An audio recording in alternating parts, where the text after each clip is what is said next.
తేలు పుట్టినప్పుడు వచ్చే మంట దేనితో తగ్గుతుంది? ఏ. వెల్లుల్లి, బి. ఉల్లిపాయ, సి. ఉప్పు, డి. పసుపు.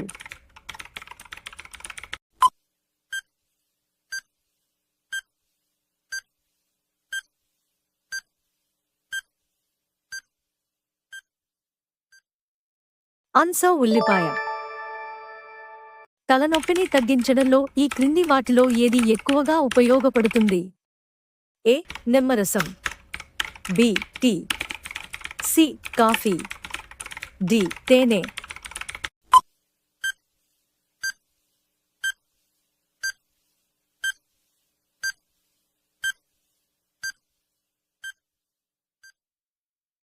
ఆన్సర్ నిమ్మరసం.